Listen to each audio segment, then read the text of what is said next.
Oke, selamat pagi semuanya.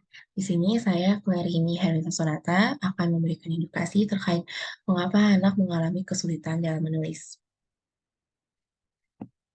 Nah, di sini adalah topik yang akan dibahas, ada latar belakang, definisi, contoh kasus, lalu penanganannya melalui teori psikologi belajar, pendekatan konstruktivisme, lalu ada strategi self-regulation dan motivasi belajar untuk meningkatkan pembelajaran untuk anak.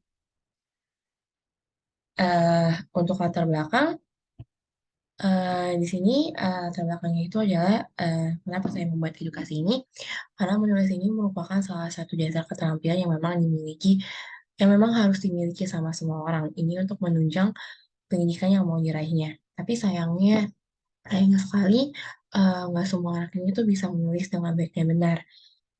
Menurut Cleveland Clinic pada tahun 2022 yang menarik, ini sekitar 5% hingga 20% orang ini mengalami kesulitan dalam menulis atau yang disebut dengan disgrafia. Terlebih lagi, kesulitan menulis ini tuh sangat jarang disadari sama orang. Bahkan banyak yang menganggap itu karena males lah, atau karena gak rajin, karena ya males-malesan lah gitu. Padahal mungkin aja anaknya mengalami disgrafia atau memang kesulitan menulis dan gak ada dukungan dari siapapun. Nah, ini juga sering banget kesalahan menulis ini tuh, kesulitan menulis ini tuh sering mengalami salah diagnosis. Jadi orang tuh nggak aware sama kesulitan menulis ini karena ya tadi anggapan malas, bodoh itu udah sering disematkan sama orang. Nah, ini saya bakal menjelaskan um, disgrafia itu apa, lalu cara menanganinya seperti apa, dan motivasi untuk meningkatkan kemauan belajar anak supaya bisa menulis lebih baik itu seperti apa. Nah, di sini ada definisinya. Menurut National Learning of Disabilities tahun 2020, jika seorang anak ini mengalami kesulitan dalam menulis, ini bisa disebut dengan disgrafia. Kondisi ini di mana kesulitan dalam membuat tulisan, ini mencakup pada tulisan tangan, mengetik, maupun mengeja. Jadi mereka juga selain mengalami kesulitan dalam menulis, mereka juga sulit untuk mengeja. Dysgraphia ini sendiri berasal dari bahasa Yunani dys yang berarti gangguan dan graphia yang berarti membuat surat dalam bentuk tangan. Ini adalah gangguan kemampuan menulis seperti kesulitan menulis, masalah sintaks dan posisi. Maksudnya tuh kayak mereka tuh menulis tuh kayak belum selesai gitu kalimatnya atau sering typo gitu, sering salah tulis terus tulisannya nggak kebaca gitu.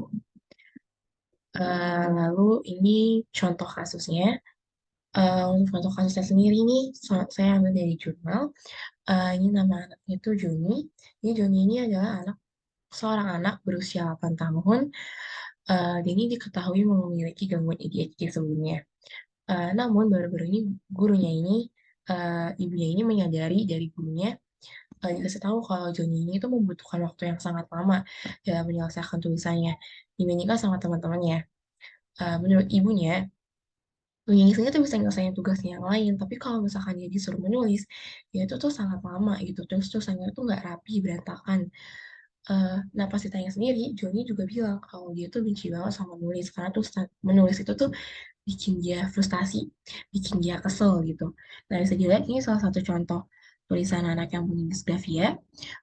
Tulisannya itu tuh berantakan, nggak bisa dibaca, terus spasinya nggak rapi, kayaknya kayak tulisannya terlalu ke kanan, terus tulisannya ada yang terlalu besar, ada yang terlalu kecil, terus ada kalimat yang belum selesai, kayak misalkan I fly, itu tulisannya kan kalimatnya belum selesai, terus ada juga kalimat-kalimat yang em, penulisannya salah gitu, kayak you could bring, harusnya kan BRING, ini anak nulis pakai terus could wonder itu juga salah. Jadi kayak banyak banget typo-typo gitu, salah tulisan gitu.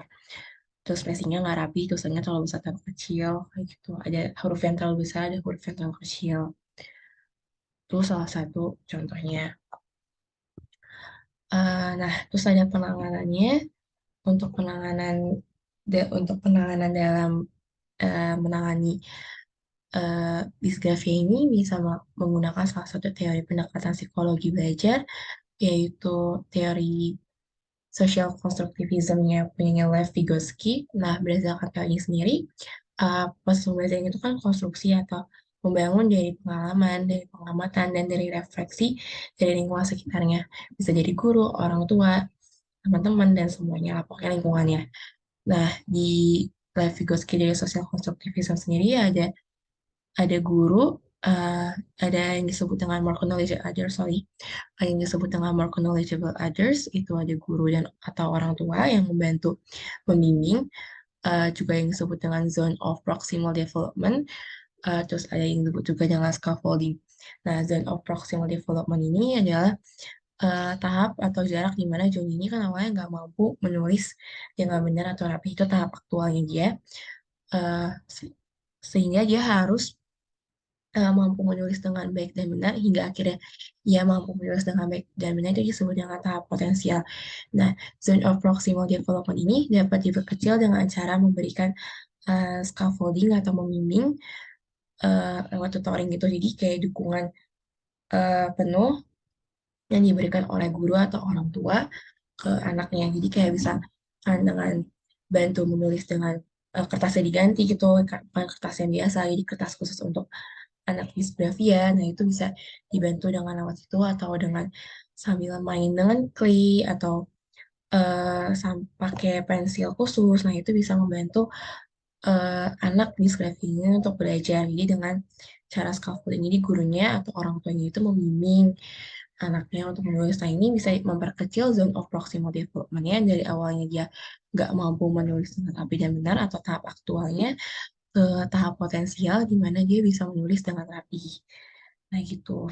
Kayak scaffolding ini memberikan bantuan penuh hingga akhirnya Joni dapat menulis dengan baik tanpa bimbingan. Dia bisa menulis sampai mandiri. Nah, cara scaffoldingnya ini bisa lewat metode belajar, meaningful learning, sama discovery learning. Untuk meaningful learning, ini proses pembelajaran dengan cara ini. eh, jadi guru dan orang tuanya ini berkolaborasi dan interaksi sama si Juni gitu. Kayak misalkan main play bareng atau kayak belajar nulis bareng-bareng, kayak kasih tahu cara nulis itu seperti apa. Nah, ini bisa menurut National Learning of Disabilities ini bisa menggunakan ini kayak misalkan pakai pensil grip, jadi pensil grip itu kayak penunjang pensil gitu karena kan pensil itu kan nggak stabil. Nah, anak disgrafia ini kesulitan dalam memegang pensil. Dengan menggunakan pensil grip ini, anak disgrafia ini bisa bisa tertolong, bisa bisa menolong mereka nulis untuk lebih rapi, atau bisa pakai kertas khusus kayak disgrafia, kertas kayak gini. Jadi kertasnya tuh kertas bergaris khusus gitu, terus kertasnya tuh teksturnya tuh bergelombang kasar. Jadi ketika dia menulis pensilnya itu ketika dia udah lewat dari jalur, itu bakal kayak terbentur gitu loh. Jadi itu anak bakal bakal sadar kalau dia itu salah, kalau dia itu udah keluar dari jalur tulisan. Nah, ini bakal membantu mereka untuk menulis bisa lebih rapi karena kan anak dysleksia itu kesulitan untuk menulis sesuai dengan jalur. Nah, atau bisa menggunakan tracing paper. Tracing paper itu kayak dia suruh menelusuri jalur yang kayak labirin, yang kayak kan ke atas, ke bawah, ke kanan, ke kiri, ke atas, ke bawah.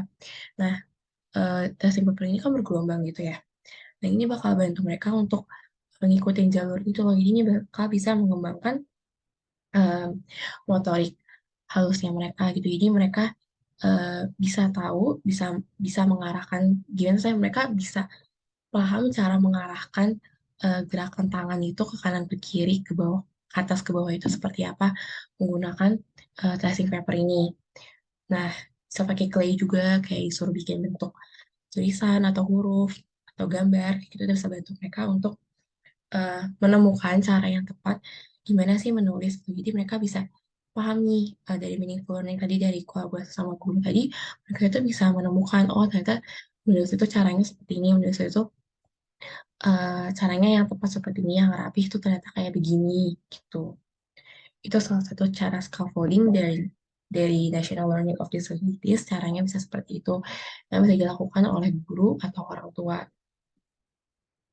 Lalu ini adalah regulasi self-regulation.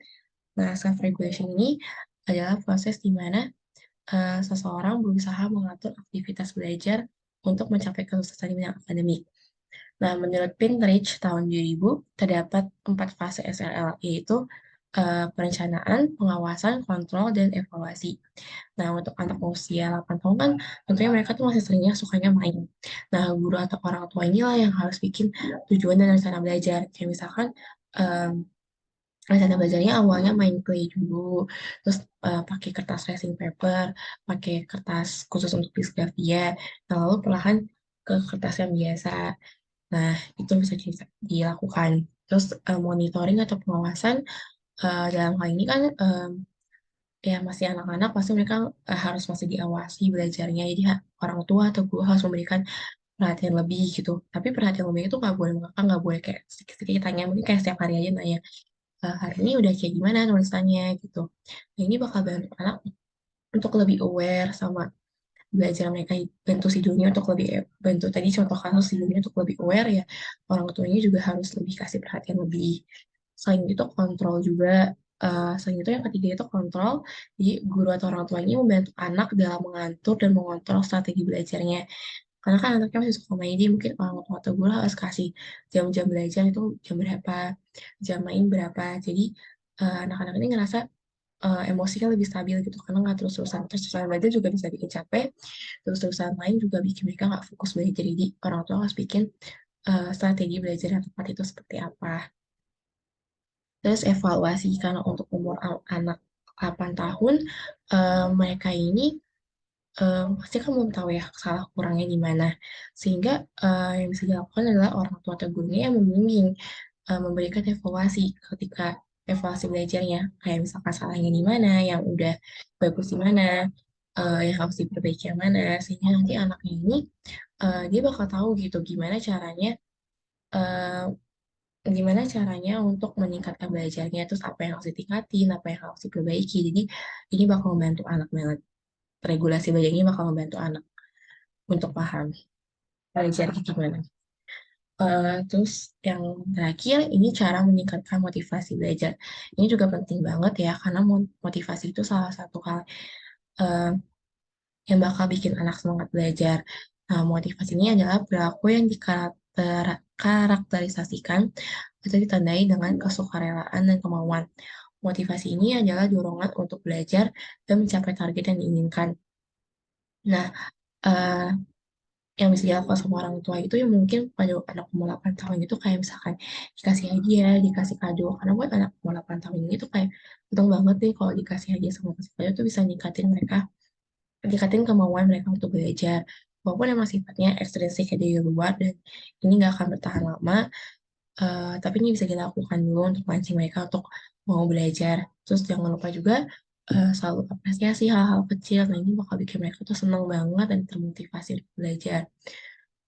Terus cara yang bisa dilakukan juga membuat suasana belajar itu menyenangkan gitu, kayak belajar sambil bermain atau mungkin belajar gitu dengan sambil pakai puisi, orang tuanya kayak berdongeng atau pakai puisi sehingga anaknya itu tertarik untuk belajar, atau mungkin kayak belajar sambil melukis, sambil ngegambar, itu kan menyenangkan ya, itu bikin anak senang belajar, gitu, termotivasi untuk belajar lebih.